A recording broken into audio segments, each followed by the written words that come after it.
Bismillahirrahmanirrahim. Assalamualaikum warahmatullahi wabarakatuh. Perkenalkan, saya Adam Fatihan Lutfi dengan NIM 33030200045. Di sini saya akan sedikit memaparkan artikel yang saya buat, yaitu tentang sejarah studi Islam di Indonesia, jaringan Indonesia dengan Barat. Langsung saja untuk menyingkat waktu. Jadi, kedatangan dan penyebaran Islam di Asia Tenggara merupakan titik awal, namun merupakan bagian yang paling bermasalah dan tidak jelas dari sejarah Islamisasi di Nusantara. Namun teorinya bermunculan memicu perdebatan tanpa akhir. Artikel yang saya buat ini bertujuan untuk menganalisis perdebatan Islamiyah tentang Islamisasi Nusantara, khususnya teori tentang masuk dan menyebarnya Islam di Asia Tenggara dengan menggunakan pendekatan kualitatif berupa studi pustaka. Tulisan ini membahas 5 teori tentang masuk dan menyebarnya Islam di Asia Tenggara, yaitu teori India, teori Arab, teori Persia, dan teori Cina, serta teori adaptis. Secara keseluruhan, teori ini mencoba menjawab 3 pertanyaan utama tentang kapan, di mana, dan siapa, dan yang membawa Islam ke Asia Tenggara. Pada umumnya, kajian Islam diajarkan oleh para ahli di bidang ilmu ketimuran, bahkan jauh di dalam Islam, meskipun sebenarnya mereka tidak mengamalkan Islam. Alumni universitas-universitas barat yang mendalami studi Islam kemudian kembali ke negara asalnya dengan mengembangkan ilmu yang diperoleh dan diajarkan di berbagai universitas atau institut di Indonesia.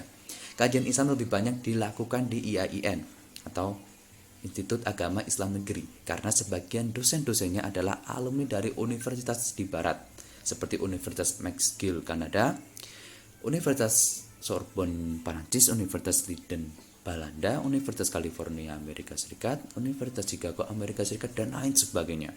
Namun menurut Muhammad atau Mudar pada tahun 90-an, metodologi studi Islam yang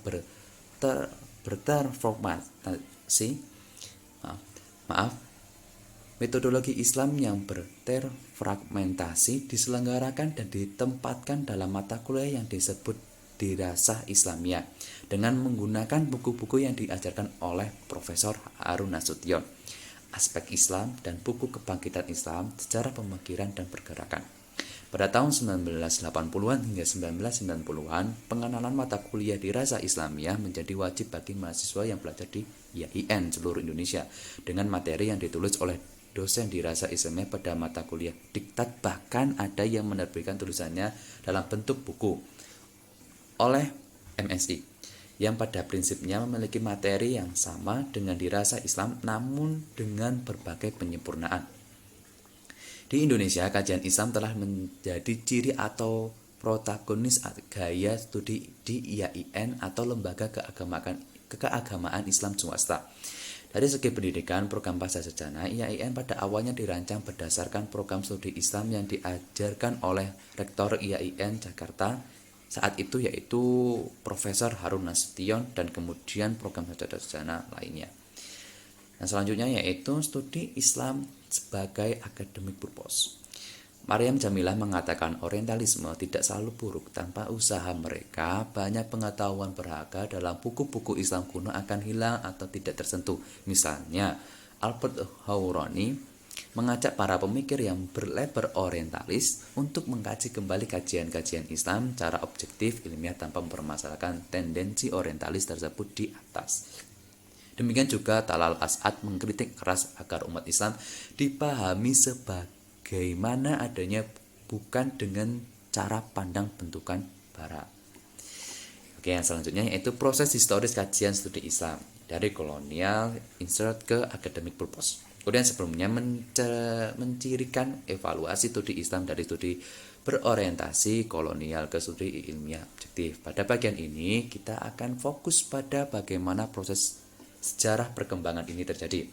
Menurut Karl Ednes dan Richard Martins, ada 3 alasan utama mengapa studi Islam Barat mulai mendapat perhatian luas. Yang pertama yaitu sensitivitas Muslim di Islamis terhadap Islam Barat, kajian-kajian yang cenderung mengingkari Islam. Ketidakpuasan kaum Muslim dan para Islamis terhadap kajian keislaman ini muncul diantaranya dikarenakan adanya kecenderungan Islam diajarkan oleh para ahli dari jurusan studi wilayah dan kajian ketimuran. Sementara para ahli ini sebagaimana diuraikan sebelumnya cenderung mengajarkan Islam dengan kepentingan-kepentingan dominatif terhadap Islam. Berawal dari kritik Edward Said pada tahun 1978 yang menyatakan bahwa teori Islam dan kajian ketimuran cenderung melakukan kolonialisasi terhadap keilmuan-keilmuan timur sehingga kepentingan intelektual dan sosial ternafikan.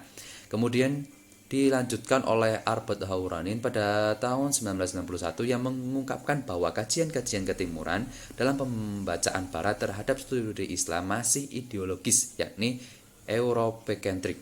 Pada sisi lain, yakni pada jurusan sejarah agama, menurut Charles J. Adams, kajian-kajian ketimuran termasuk Islam cenderung diisolasikan, bahkan dianggap tidak penting di barat. Selanjutnya yang terakhir dari ringkasan artikel saya itu tentang kontribusi. Meski orientalis sering diecap sebagai anggap negatif, namun tetap harus dilihat secara objektif karena kajian Islam lahir dari orientalisme, khususnya di barat. Penelitian tersebut tentunya diharapkan bisa menjadikan Islam aktual sesuai dengan slogannya, selalu sesuai dengan perkembangan ruang dan waktu, dan diharapkan pada pengikutnya semakin dewasa dalam mengembangkan dirinya. Sebab berbagai kritik tentu saja akan ditentukan dengan cara pendekatan kontemporer ini. Tulisan yang saya buat ini dengan jelas mengemukakan tentang krisis epistemologi yang sedang dialami umat Islam, terutama dalam wilayah pemikiran Islam ketika berhadapan dengan fenomena modern yang dianggap sesuatu yang asing, seperti halnya yaitu demokrasi. Oke, itu sedikit pemaparan dari artikel yang saya buat. Karena artikel ini untuk memenuhi tugas saya, yaitu studi Islam Indonesia kelas HTN 4E. Jadi mungkin cukup sekian dari saya. Kata banyak kesalahan atau banyak sekali kata-kata yang tidak begitu pas, saya mohon maaf yang sebesar-besarnya. Assalamualaikum warahmatullahi wabarakatuh.